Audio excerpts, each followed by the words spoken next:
This video is made possible by the Corporation for YouTube Broadcasting, and from monthly Patreon support by viewers like you. Thank you. Alright, Wheeljack, what am I looking at here?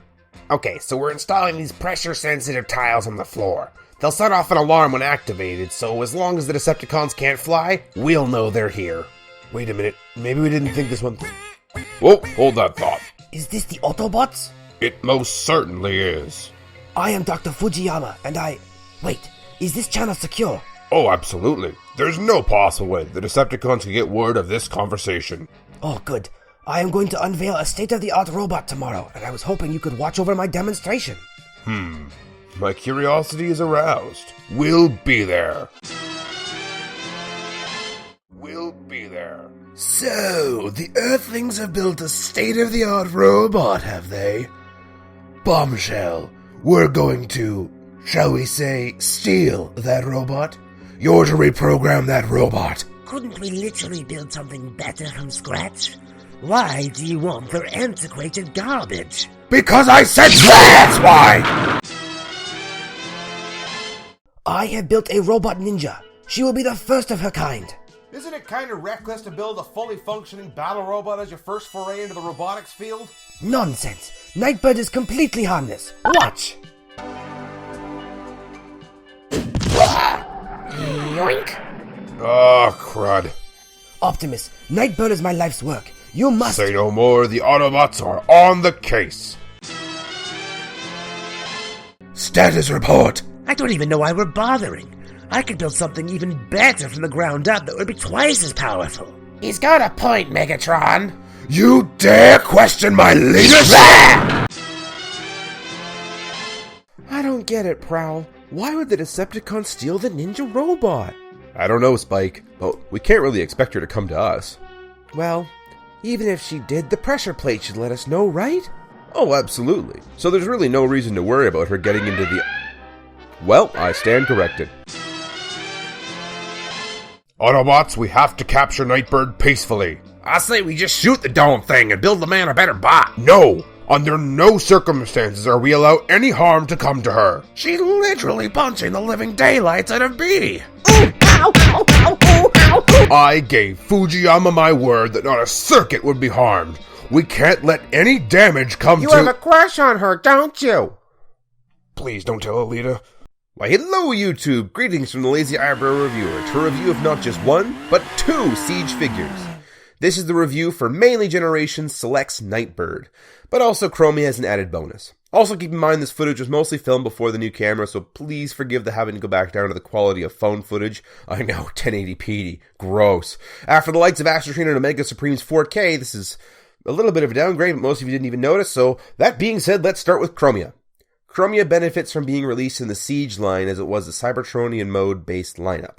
Other figures I feel could have been better released during this time include the entire Season 3 cast, but instead we just got Springer with RC being released in Earthrise, Alpha Trion, more of the Fembots found in Season 2, and so on. You know, the Cybertronian figures. But hey, it's cool to see some of them in Cybertronian mode. That being said, Chromia transforms into this alien-looking cyan-colored race car. Accuracy to the source material? Well, at least she's not a motorcycle. It's kind of sleek looking, mind you, like it's the single-seater car that can boot around Icon with no trouble. I don't really know what to think of it beyond that, though. Like, it really deviates from the source material quite a bit, and it wasn't the only one. This mode bears a striking resemblance to the Greenlight, Lancer, Firestar, and Moonracer mold that came out in the Power of the Primes line, in that the transformation method and appearance are incredibly similar, but they are indeed different figures entirely with different components. I'm not entirely sure why this is though, considering they all had different modes in the source material, Chromia being somewhat of a minivan, Firestar looks like a flatbed truck, and so on. But hey, if Hasbro wants to retool every fembot into the same mold and say they're all the same, who am I to argue? Speaking of lumping every female into the same mold, Nightbird! Nightbird released in the Generation Selects line. These came in these cardboard boxes that had all this stencil spray paint art on them, and in general, at least here in Moncton, they were pre-order only figures, giving them some feeling of exclusivity. They released Nightbird in the Cybertronian car format to add to the growing line of single-seater commuter cars that apparently every fembot is, except You know, this is Nightbird, an Earth-built female ninja-based robot that never came with transformation abilities. Oh well, Repaint City it is. Her alt mode at least is something of a sight to behold. It's in this very glossy black with a very dark purple for a windshield. Normally Nightbird is this charcoal color, which we'll definitely see more of in a second, so it's nice to see a bit of change for a proposed alt mode, and I quite dig the colors. The car mode itself looks amazing. It's not something we really see much outside of Skywarp, and it just kind of blows that it's on a character that shouldn't be a Transformer. But now Hasbro couldn't possibly sell us a non-transforming Transformer figure, now could they? For size comparison, Titans Return B, Power of the Primes Jazz, Siege Prowl, G1 Prime, because thank goodness I finally have an actual G Prime again instead of, Prime Trimagnus, and finally, Masterpiece B. So them's be the alt modes. They're alright for what they're worth as vehicles. The vehicle itself is nice, and the colors are just spot on, but the fact that neither of them are accurate to what either character is supposed to be does kind of take it down a notch or two in my opinion. So let's jump over to robot mode where I can actually enjoy them for what they are. Remove the grenades that make up the exhaust. Straighten the arms and hands. Fold open the wheels. Rotate around the waist. Unclip the front fenders. Swing up the windshield and fold away the hood. Collapse the wheel into the back. Fold up the back fenders. Rotate the front fenders and fold out the feet. And finally, fold around the neck joint. And here we have the robot modes in their very slender and feminine physique. They're both very well detailed and sculpted, both of which for the most part nailing the source material in terms of a good bot mode and what they should look like. The articulation points are all there as far as the new standards go. You got your ankle articulation, your waist articulation, and basically everything you'd need. The proportions are amazing. The head sculpts are top notch, which is something I really have to give the War for Cybertron line credit for. Every head sculpt has hit all the right notes, and generally that's what makes or break a figure for a lot of us.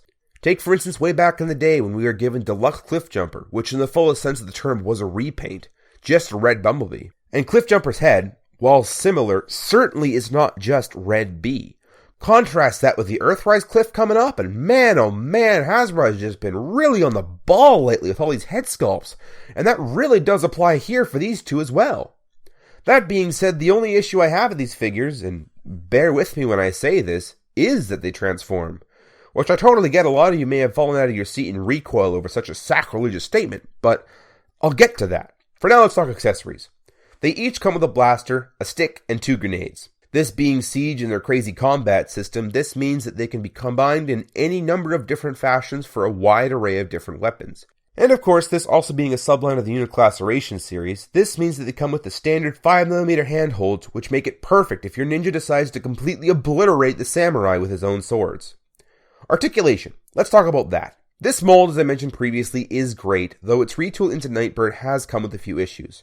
For one, Nightbird's chin is the length of your average cruise ship, and therefore has issue clearing Chromia's tall collar, meaning she's got to look way up before she can look left or right. Something that Chromia doesn't really have all that much of an issue with. The fact that an alt mode was deemed necessary for Nightbird means that backwards arm rotation is hindered unless she slays her arm to the side. Which Chromia does as well, so it's a hindrance for both figures. 2 waist joints exist, one for transformation, which is locked up by the roof of the vehicle mode, and the one under the crotch plate can't move very far due to the plate being in the way. Leg articulation means having to shuffle vehicle kibble around to get it as far as it needs to go, otherwise the ankle tilts both forward and to the side, and otherwise great range of movement for the figure, and it's awesome. All in all, Nightbird here seems like she really could have benefited from not being a retool, but instead just being a non-transforming figure. I know, imagine Hasbro doing something so out of left field. I know there's also another repaint floating out there that was a Japan exclusive that was a remold of RC, and nothing against RC as this is a great figure. But the way fembots have been handled in general don't exactly do it for me. While I like the design elements and their accuracy to the source material for robot mode, the fact that their alt mode is basically a backpack that Chromia and Nightbird have to trundle around that gets in the way of a lot of its articulation it doesn't do it for me. Thankfully, Nightbird isn't supposed to have an alt mode, and I'm not afraid of modifying my figures, so off come the car parts. And look at that, an actually good figure. This, I feel, is what we should have gotten from the start. An athletic, sleek-looking Nightbird. All the car parts have been cut away, which makes this modification incredibly permanent.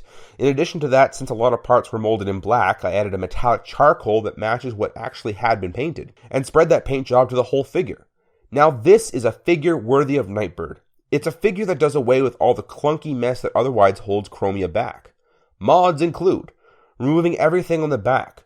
Given the fact the chest is hollow, this meant molding in a new back. Currently I can't afford epoxy sculpt, otherwise I would have used that, so in the meantime I've used hot glue. At some point I may redo this back and add it with the proper materials, but for now this will do. This definitely makes the figure less back heavy, which also makes it easier to pose without having the figure fall over every which way. The arms were shaved down to be more aerodynamic with all that ninja fighting that we're so used to seeing Nightbird do in that one episode. The collar was cut down to free up Nightbird's head movement.